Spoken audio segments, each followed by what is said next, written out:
Boa tarde, pessoal, tudo bem? Para quem não me conhece, eu sou Isabelle Bernardes, trabalho aqui no Departamento de Medicina da PUC. E dando continuidade às nossas lives semanais, hoje a gente vai falar sobre um assunto super importante e relevante nesse momento que a gente está passando. O convidado de hoje é o Dr. Stefano Fiuza. Ele é formado pelo INCA, pós-graduado pelo curso de cirurgia de cabeça e pescoço da PUC Rio, e hoje atua como cirurgião no Hospital Pedro Ernesto. Ele vai conversar com a gente hoje sobre fake news e infodemia, e vou convidar ele para conversar com a gente.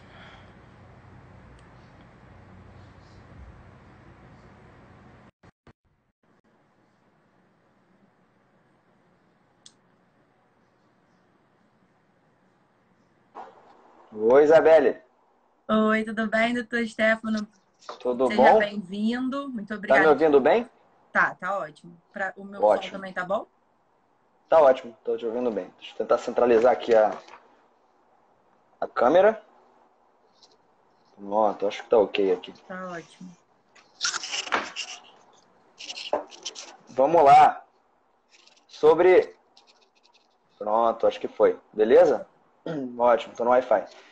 Você tinha me perguntado como é que eu comecei a falar sobre fake news e sobre Isso. corona no meu Instagram, né?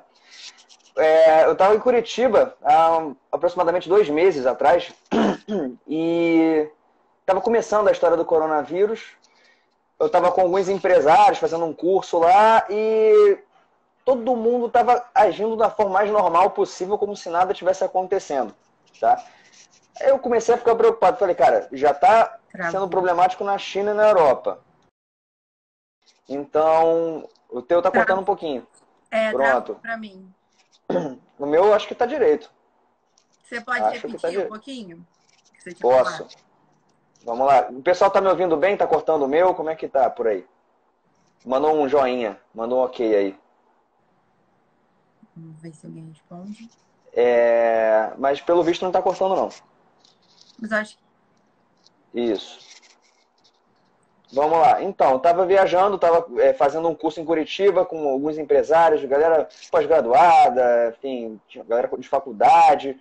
Falei, poxa, se eles não estão ligando para o que está acontecendo, estão se abraçando, todo mundo agindo normalmente, a gente vai para o caminho que a Itália foi, né? De uma crise gravíssima ali que teve, por exemplo, em Bérgamo.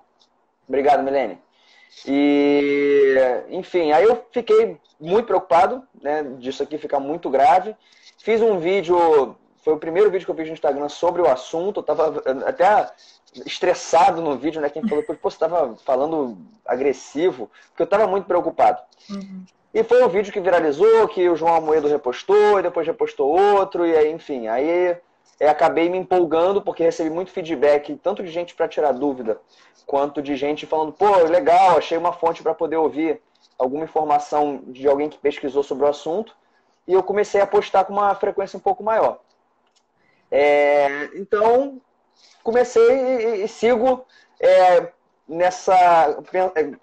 investindo nessa arma que é a informação, né? Uma das formas que a gente tem de brigar contra fake news é distribuindo informações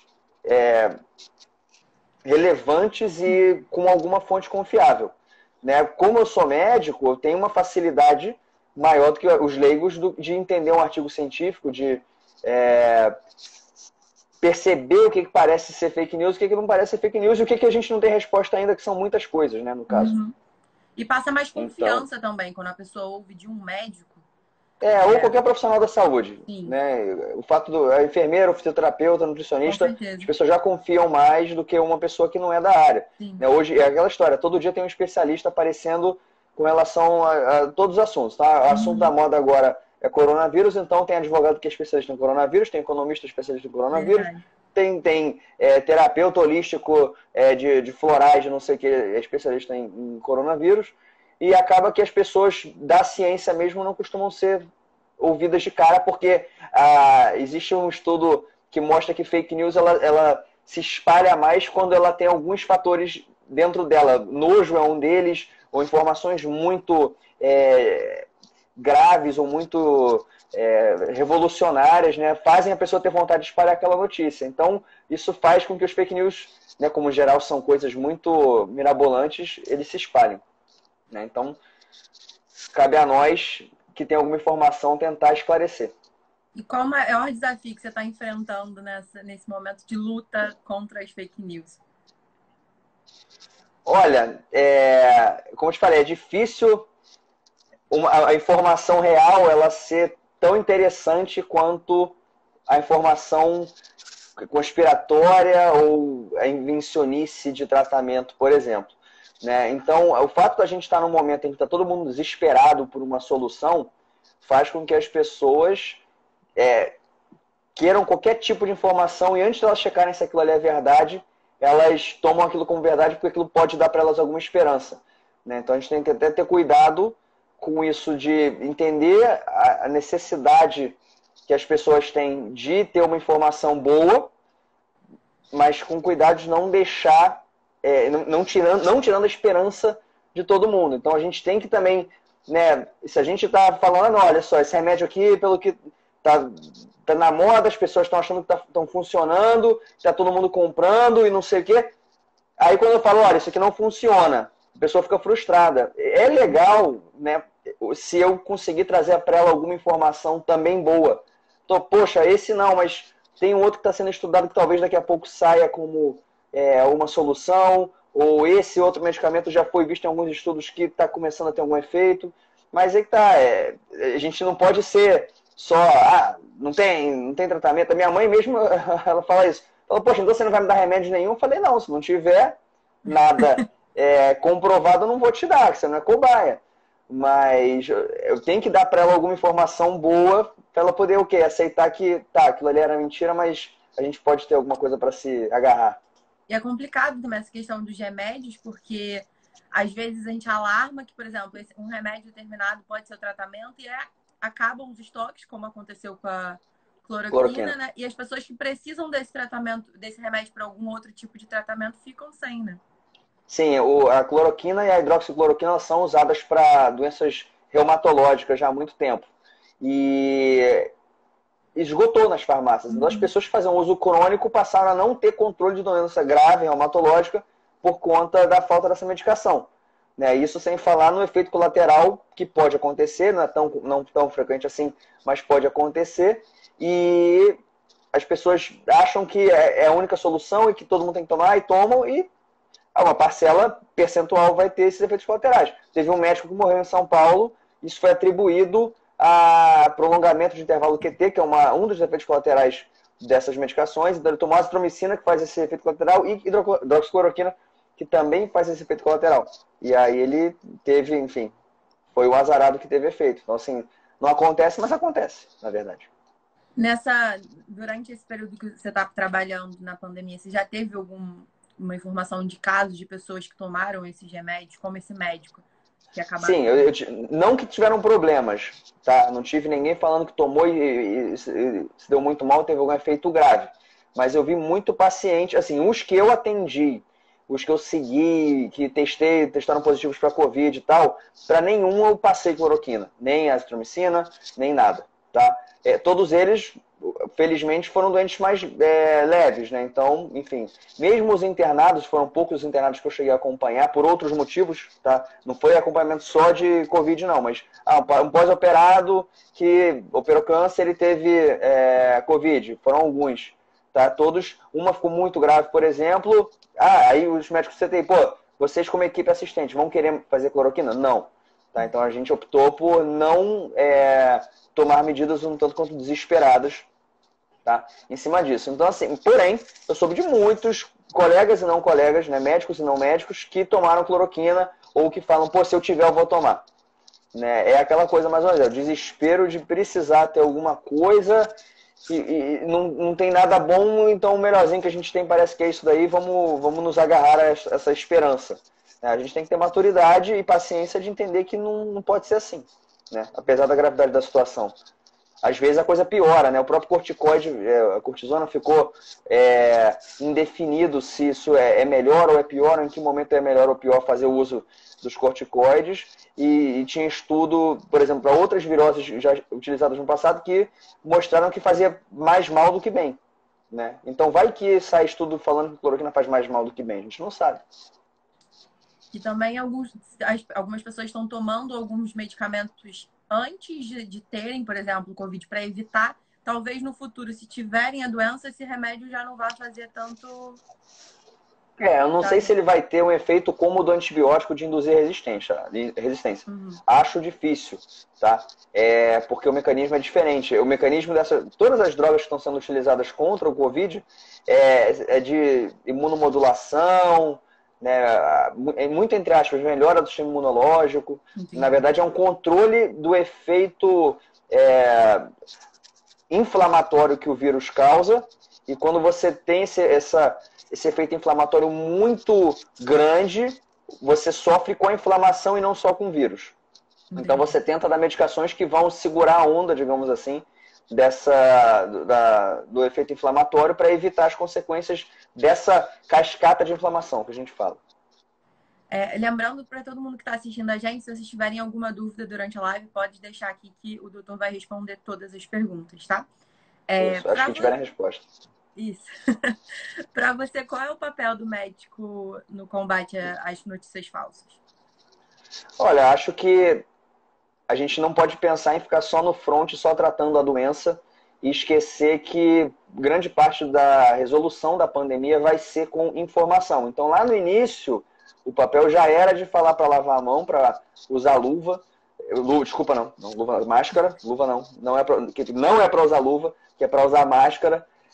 Que é para usar álcool gel se você não tiver água e sabão em casa, ou água e sabão, ou na rua se você não tiver acesso a uma pia, você vai usar álcool gel. Então, assim, manter a distância de pelo menos 2 metros das outras pessoas. Então, nosso papel é de dar informações. Tá? A gente vence a guerra com informações respaldadas, né? Então, você tem que... E também dar o caminho das pedras para as pessoas que têm interesse em pesquisar, o que é ótimo, mas para elas não irem no lugar errado.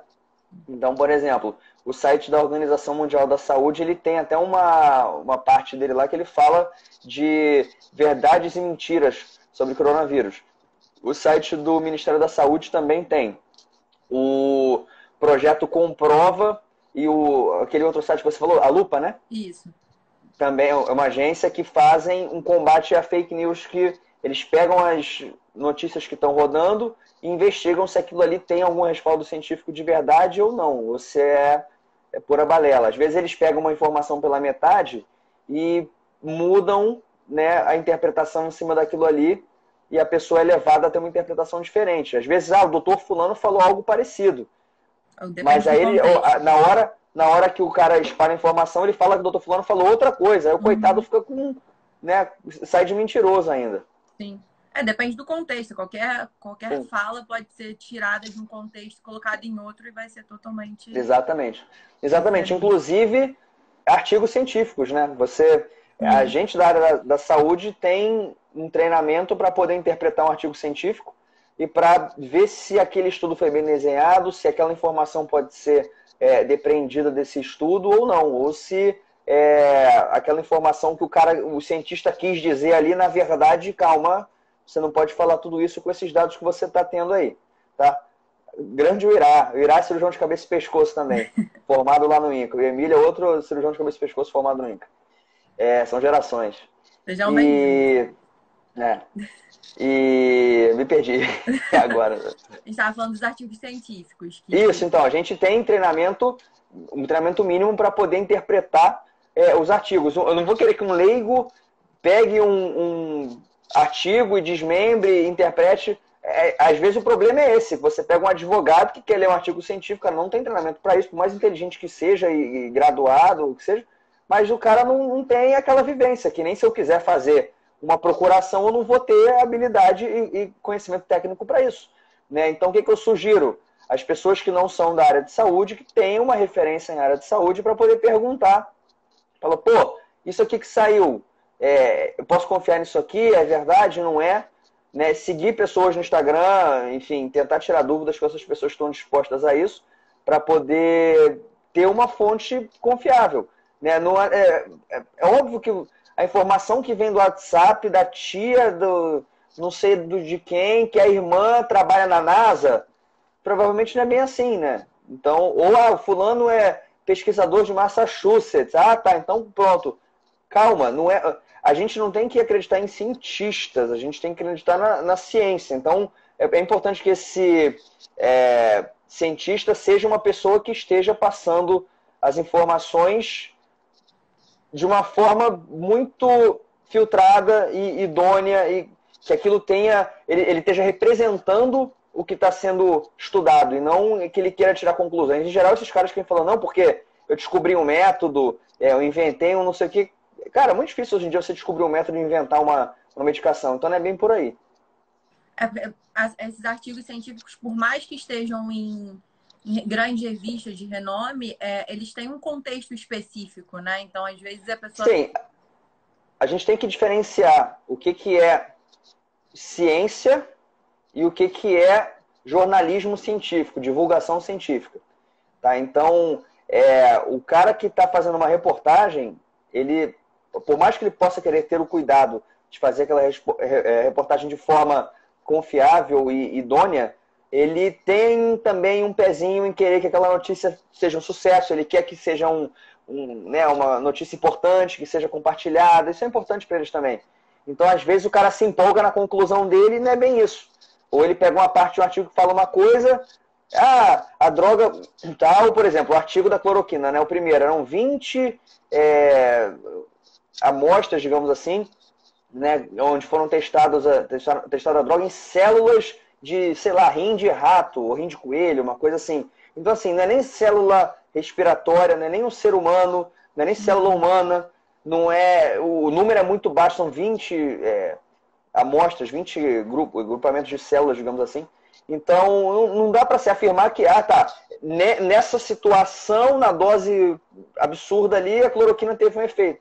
Tá. O que não quer dizer nem um pouco que vai ter um efeito na célula respiratória de um ser humano vivo. Né? Então, existem etapas do método científico e dos ensaios clínicos que têm que ser seguidas para você poder afirmar isso. Agora, você pegar isso, e aí o jornalista leu isso, leu esse artigo lá, foi todo dedicado, leu o artigo, e resolveu concluir que, olha só, a cloroquina, ela realmente ela tem um efeito e é para tomar. Existe uma distância muito grande entre ter tido efeito em células de rim de rato, em 20 células e 20 grupamentos, e ter efeito em ser humano. Tem uma longa jornada aí. Né? A Carol perguntou se o paciente pode optar por tomar cloroquina. Ele pode pedir ao médico, assim como eu tenho o direito de optar não prescrever. A prescrição ela é um ato médico. Então, se eu não concordar, eu não vou prescrever. Eu também eu não acho que eu tenho que prescrever porque o paciente quer. Entendeu? Então, olha só, por conta da maneira que eu estudei, por conta da minha formação, da minha interpretação do que você está apresentando agora, creio que não tem indicação de cloroquina. Ponto. Então, você não vou te indicar. Ah, mas eu quero. Então, você vai no médico que prescreva. Entendeu? Mas a gente não pode também, senão a gente vai virar garçom, né, não, então eu quero cloroquina, eu quero zinco, eu quero azitromicina e eu quero vermectina. Assim, senhor, não é bem assim que funciona. Né? Até porque quem vai tratar o efeito colateral sou eu, se eu prescrever. Entendeu? Sim. Várias notícias saem, e aí, às vezes, a gente vê que essas notícias não são realmente confiáveis, e a gente precisa falar para essas pessoas que essa notícia não é verdade. Só que aí a gente acaba sendo os pessimistas, né? Porque a gente não pode alarmar. Sim. E como a gente faz isso? Como é que a gente não se torna pessimistas em dizer que aquela notícia boa que saiu, teoricamente, não é verdade? A gente muitas vezes é acusado de pessimista ou de alarmista, né? Uhum. 2 meses atrás, quando eu fiz o primeiro vídeo lá, que eu falei, que viralizou com a moeda e tal, eu tinha mandado para algumas pessoas pontualmente. Falei, vê se eu peguei muito pesado aí. E uma infectologista muito querida respondeu, eu tinha falado da Itália, falei, isso aqui vai virar uma Itália. Ela, Stefano, isso jamais vai virar uma Itália por causa disso. Eu cortei. A gente chegou se não perto, a gente teve hospitais que viveram essa realidade italiana. Tá? Hospitais públicos, principalmente no Rio de Janeiro, até alguns particulares, tiveram uma superlotação assim, absurda. Então, ela me acusou de alarmista na época, né? Claro, você tem que ter um bom senso como divulgador da ciência, como pessoa que está sendo porta-voz dos órgãos oficiais, em não instaurar o caos.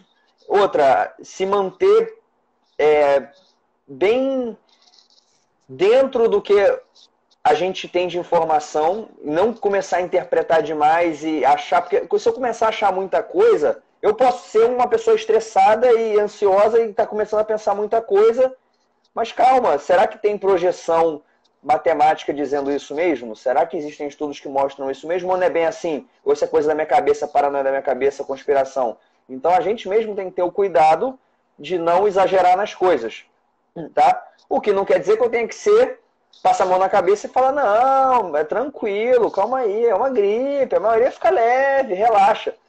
O tom é muito difícil, né? Então é um processo nosso de profissional da saúde, divulgador de ciência, e é de bom senso de cada um de nós. Né? Só que a gente tem que saber também, ter humanidade de saber que o paciente precisa ter informações boas também. A gente está sofrendo hoje em dia um aumento no número de transtornos de ansiedade, até de suicídio, agressão dentro de casa, por conta do estresse, da ansiedade toda da doença. Né? Então, como você pode ver, excesso de informação, ainda que seja informação real, pode ser ruim, a tal da infodemia, né? Então, assim, eu ficar vendo todo dia noticiário de que está aumentando o número de mortes aqui, e não sei aonde, São Paulo, Ceará, e no mundo, a pessoa vai ficando surtada. A pessoa vai ficando... Precisa, né? Dosar, então, né? Precisa dosar. É exatamente uma dieta de informação também.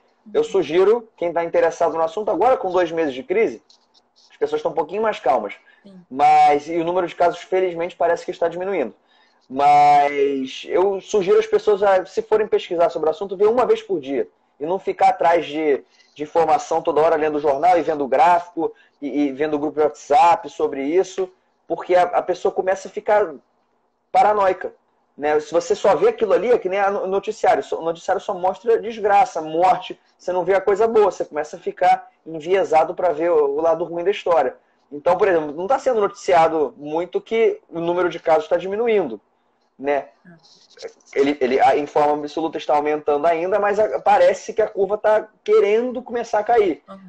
Isso se confirmou, na minha experiência, em diversos relatos de amigos que dão plantões em diferentes hospitais do Rio de Janeiro, estou falando só em Rio de Janeiro, que realmente, caramba, esse plantão eu dormi.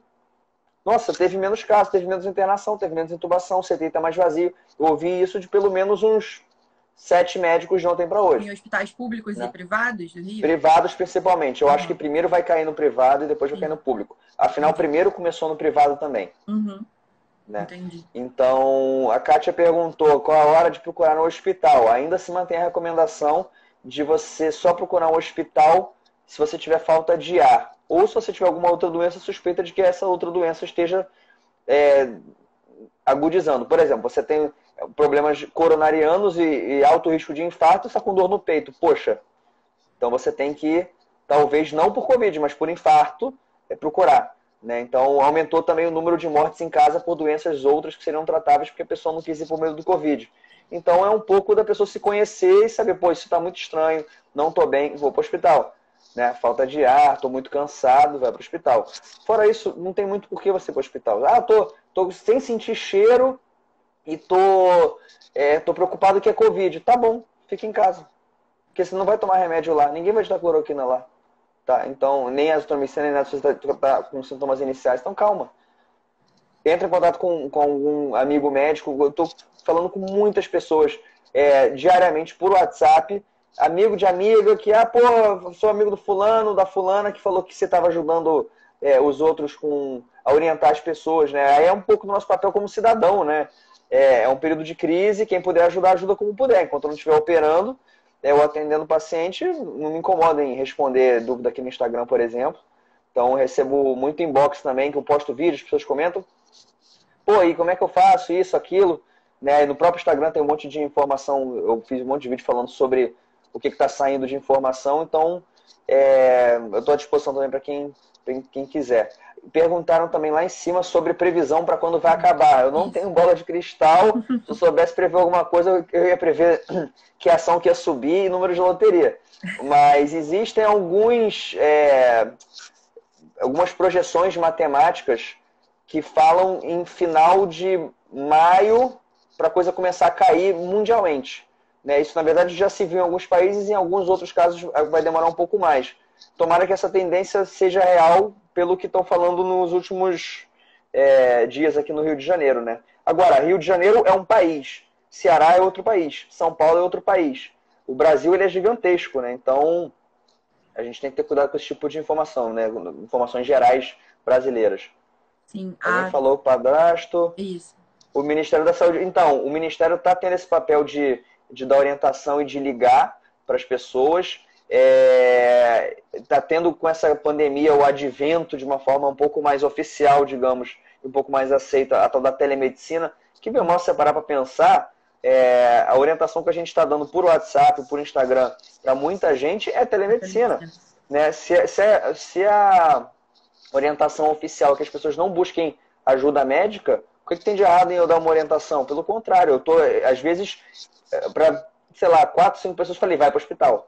Né? Para a grande maioria eu falei, não vai para o hospital. Para outras eu enviei um pedido de teste de swab nasal ou pedido de sangue, dependendo do período. Então, mandei motoboy, deixei na portaria de outras pessoas.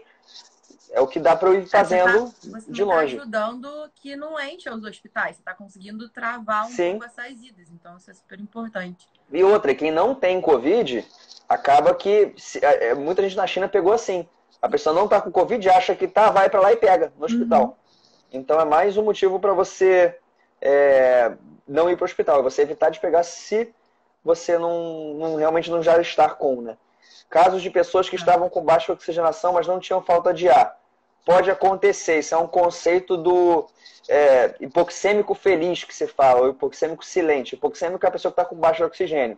Então, algumas pessoas com coronavírus, elas têm uma oxigenação, quando você mede no aparelho, no dedo, muito baixa, que em situações outras, a pessoa estaria muito grave e tonta e desmaiando, e ela está ali com uma saturação, sei lá, de 60 conversando com você. Eu vi isso de paciente que eu levei para o CTI, 60 e pouco de saturação, conversando comigo. Um pouquinho cansada, mas falando comigo. Entendeu? E em outras situações isso não é tão comum. Você veria a pessoa já muito mais caída, que a gente fala, né? Mais sintomática, digamos, com essa saturação baixa. Mas quem tem aparelhinho em casa, ótimo, né? Quem tem asma, por exemplo, costuma ter esse aparelho em casa e tal, e testa.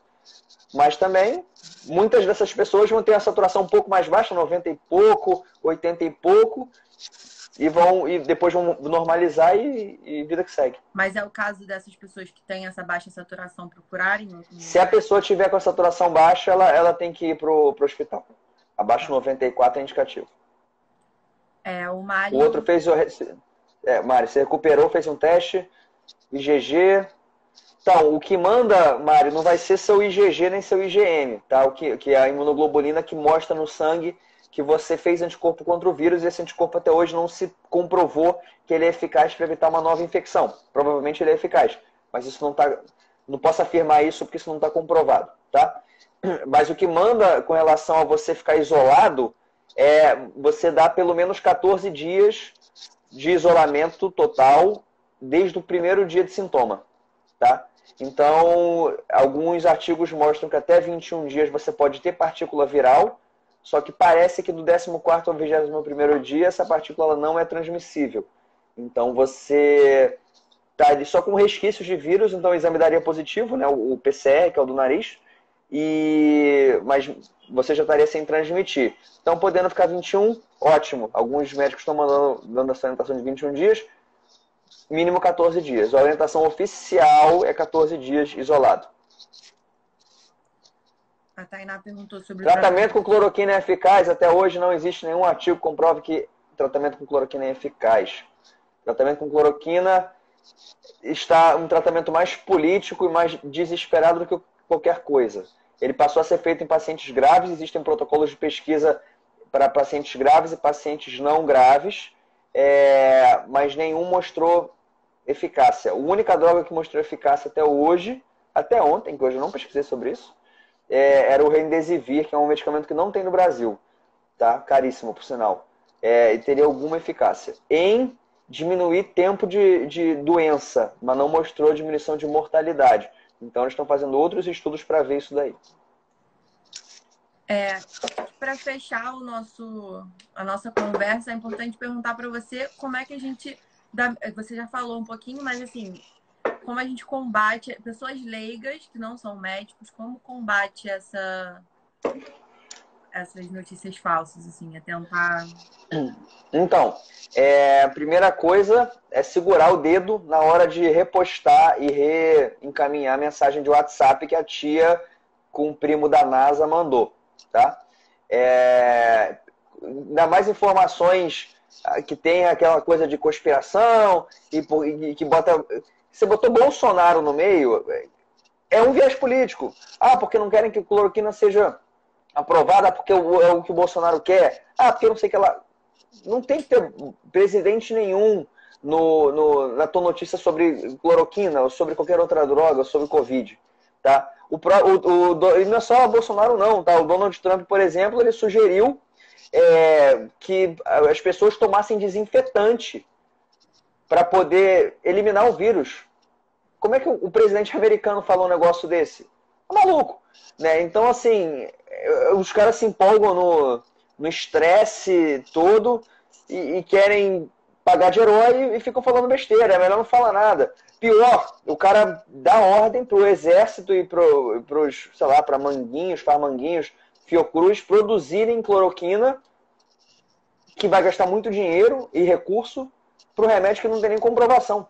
Né? Então, assim, essa coisa da cloroquina eu vejo muito como uma medida desesperada porque o doutor fulano tomou e ficou bom. Eu acho que é uma medida desesperada. Eu acho não existe até hoje recomendação oficial. Ministério da Saúde, OMS, Sociedade Brasileira de Imunologia, informe de anteontem sobre isso, não tem comprovação. Né? Então é achismo. Então, assim, segurar o dedo na hora de retransmitir essas informações. Antes de retransmitir, pergunta para aquele seu médico, pode encher o saco, pergunta para aquele seu amigo lá, médico, isso aqui é real, não é? Outro dia tinha um cara falando que meu nome é fulano, eu sou químico autodidata. Cara, isso nem existe, cara. Como é químico autodidata? Eu sou químico há 15 anos, tá, azar o seu, você não tem resposta nenhuma para falar nada sobre droga. Ainda assim. Aí o outro lá, o cara era militar do não sei o quê, com a caixa de vermelho na mão, isso aqui, lê a bula disso aqui, que isso aqui que é o remédio. Cara, quem que é o fuzileiro do não sei o quê para poder indicar remédio? Entendeu? Então, assim, e aí você pega a informação daquele cara e retransmite.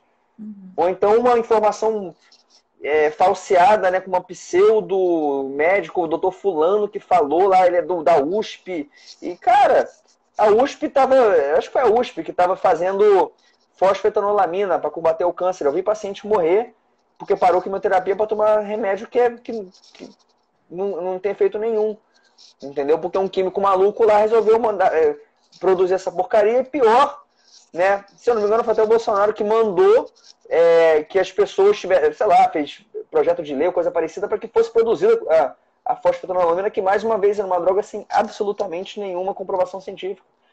Entendeu? Então, assim, a história está se repetindo com a fosfetanolamina. Eu vi doente morrer. Doente jovem, do câncer de mama, morrer porque, parei com quimioterapia, que tinha feito colateral. Esse remédio maravilhoso aqui, cura câncer, todo mundo tá curando, tô sabendo de todo mundo curando, e não tem efeito colateral. Claro que não tem efeito colateral, não faz nada. Como é que vai ter efeito colateral? É importante sempre pegar essas notícias de pessoas que estão no meio da doença, assim, que estão inteirados sobre esse assunto, né? Pessoas da área da saúde que sabem sobre pessoas que estão estudando sobre o assunto, pessoas que estejam lidando com doentes do assunto em questão, ou que trabalham com isso, e que estejam se baseando. Eu poderia ser médico e estar falando mil maravilhas da cloroquina porque eu concordo muito com o Bolsonaro, porque eu adoro o Bolsonaro, que não é o caso. Entendeu? Não é porque eu sou médico também que, não, ele é médico. O médico falou, minha mãe vem falando isso. O médico falou na TV. Qualquer anta hoje chega na TV falando coisa na TV. Isso não quer dizer, não dá autoridade para ele por conta disso. Né? Tem que ver se você conhece quem é o cara, se ele tem uma trajetória séria, se ele é um cara que tem, de fato, trabalha com ciência, é uma pessoa bem formada para poder falar isso, ou é um maluco querendo aparecer. O que tem também. Né? Agora, meus amigos geralmente vão me mandar mensagem e falar, poxa, isso aqui é assim mesmo? Não é? Posso confiar? Não é? A gente tem um médico que a gente conhece. Qualquer dúvida de medicina, eu vou nesse fulano aqui que, você tem acesso a ele, e dois, é uma pessoa que você confia. Né? E essa pessoa, se eu não começar com um discurso político, deve ser uma pessoa, pode ser uma pessoa confiável. Né? Então é isso, é ter uma referência. A gente tem que ter referências. E eu, como médico, como profissional da saúde, a minha referência vão ser os consensos de especialistas, Sociedade Brasileira de Infectologia, Sociedade Brasileira de Imunologia, Sociedade Europeia de Imunologia. A Ana é uma amiga muito querida. Também me manda mensagem, acho que eu até tinha uma amiga dela que estava dentro, eu cheguei a falar com ela sobre isso. Mas enfim, as pessoas têm que ter uma referência. E eu, como médico, tenho uma referência que ela vai ser uma entidade, um grupo, né? Ou como o leigo gosta de falar, uma junta médica. Mas um grupo de pessoas especialistas e experientes e que estão se dedicando, eles fazem comitês para se dedicar àquele tipo de estudo. Então, hoje, por exemplo, eles estão emitindo informes técnicos, às vezes semanais ou diários, da Sociedade Brasileira de Infectologia, Sociedade de Imunologia. Até o dia tal, até hoje não existe artigo publicado que comprove o uso de cloroquina. Até hoje está em andamento estudo com as drogas tais, tais, tais. Parece que há um possível efeito benéfico das drogas tais, tais, tais. Isso está sendo visto. E não só droga, né? O tratamento médico não é só droga, ele envolve uma equipe multidisciplinar, fisioterapeuta, nutricionista, enfermeiro, fono, um monte de gente que vai atuar naquele cuidado ali, que é importantíssimo. Então, a fisioterapia, absolutamente importante. Enfermagem, você não faz um bom CTI sem físio, sem enfermagem, sem nutrição. Entendeu? Então, não é só remédio, a gente fica querendo se prender a um remédio. Minha mãe fala, se eu tiver dentro, você não vai me dar nada. Não, eu vou te dar um tratamento melhor que eu puder de CTI e tal, mas às vezes o melhor tratamento não necessariamente tem que ser com remédio. Vacina, a Glória está perguntando, ainda não tem nada... Parece que uma vacina mostrou eficácia num grupo muito restrito, mas mais uma vez, para a droga ser liberada, você passa por várias fases de teste. Tá? São 4 fases de teste, de ensaio clínico, para poder comprovar que, a vacina é segura e 2, que ela realmente protege contra o vírus. Ela tem que ser segura, não te matar, eu te dar nenhuma doença grave, e ela tem que ser eficaz, senão não adianta ter vacina. Né? E aí depois disso tem que passar a produzir. Então assim, vai demorar, pelo menos 6 meses. Já temos 6 meses de vírus quase, né? Estamos em maio, final de maio, mas pelo menos 6 meses. Quem sabe? Esperamos, né? Doutor, você acha que ainda falta alguma coisa que a gente precisa abordar sobre esse assunto, que você acha que é importante? Acho que falamos bastante, né? O pessoal está mandando dúvidas. Acho que já respondi todas as que eu pude. A Laís está falando do trabalho de combatendo de notícias falsas. A Laís ela é uma das diretoras de segurança do paciente, tecnologias e tal, da editora Elsevier. A gente fez uma live recentemente também sobre fake news, está lá no perfil deles também. Eles também estão postando bastante coisa sobre o assunto e liberaram a plataforma, o banco de dados sobre Covid também para quem quiser, tá aberto para todo mundo acessar. Então, assim, é um papel legal que uma empresa privada está fazendo de divulgar. Tem muita empresa ajudando com de muitas outras formas. A gente doando máscara, doando equipamento de proteção, tem gente construindo face shield, né? Então, cada um faz o que pode. Se você não puder fazer nada, você fica em casa, que você já está fazendo muito já. Pelo menos por enquanto. Certeza. O INCA está fazendo exames, e o INCA só tem exame de PCR, que é o do suave, para ver se você está eliminando o vírus naquele momento, que está sendo usado para pré-operatório. Só. E mesmo assim, muito pré-operatório está dando positivo, mesmo que assintomático. Então, muita cirurgia parada por conta disso. A crise vai além, né? E é isso. Doutor, muito obrigada pela sua participação, por ter topado De conversar nada. com a gente hoje. Obrigada por tudo que você está fazendo pela sociedade, que eu acho super importante esse papel que você está desempenhando agora. Obrigado, Isabelle, E pelo convite. obrigada. Até a Tchau, próxima. tchau. Até a próxima. Bom, pessoal, obrigada pela participação de todos. Vale lembrar que essa semana que vem a gente vai ter um webinar com as coordenadoras do curso de nutrição aqui da PUC, falando sobre alimentação nos tempos de Covid. Esse webinar vai acontecer no Zoom. A gente amanhã, no máximo, já estava divulgando para vocês a sala para todo mundo participar com a gente. A gente espera que todos estejam lá. E podem deixar as dúvidas de vocês, questionamentos nas nossas últimas publicações que a gente vai passando para os profissionais. Muito obrigada. Até a próxima.